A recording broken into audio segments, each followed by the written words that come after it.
That sentence didn't make any sense. Hi, I'm Jeff, and you know what I can't do? Control things. I also can't throw a frisbee or speak Japanese. But on the control thing, that's something that I keep trying to do and keep failing to do.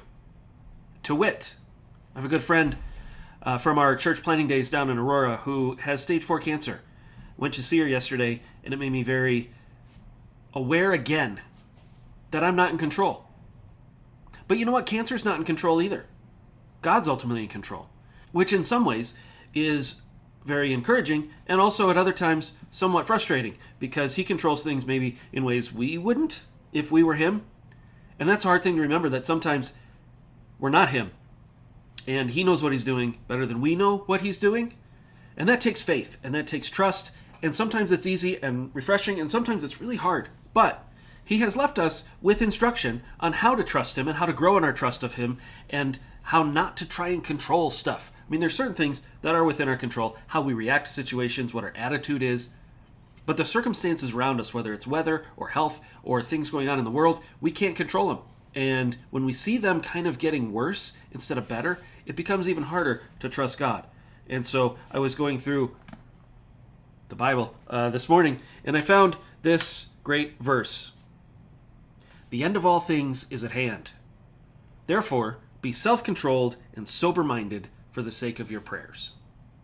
Now, that's not exactly about control, but it does remind us that we are heading towards an end, and God is moving the pieces on the chessboard of reality and this universe to get to his end that he has preordained will happen. But it also says what we can do while all of these things are happening. And it's very clear. It's two things. Well, it's 2.5 things. Well, okay, let's say 3 things. Number 1, be self-controlled.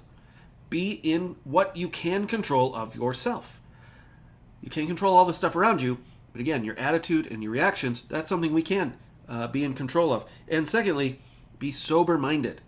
Be sober-minded. Think smart. Think clearly. Take all thoughts captive to the obedience of Christ. I saw a bumper sticker the other day that said, don't believe everything you think. I like that.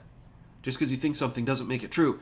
And sometimes we need to wrestle with our mind to be sober-minded and not jump to conclusions or run down conspiracy theories or panic. Don't panic. That's always good advice. So be self-controlled and sober-minded. And then the third thing implied here is for the sake of your prayers, which means pray.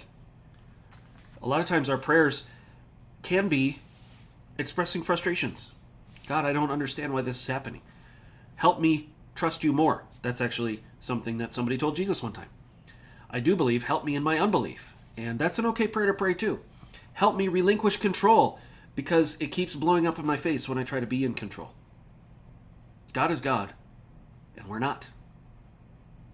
One of the things that God controlled that was amazing was last Sunday. If you weren't here, we had a phenomenal Super Sunday.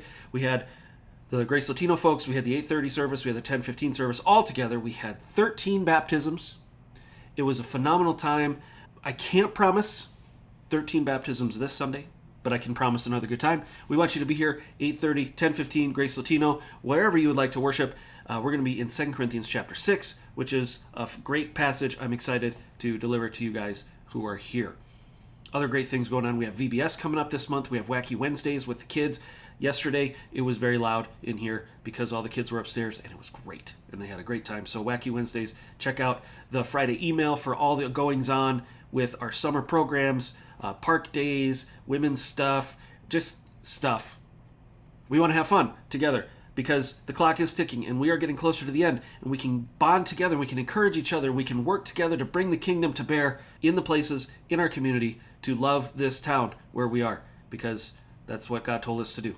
So until next time, I'm Jeff, you're you, God is God, and we're not.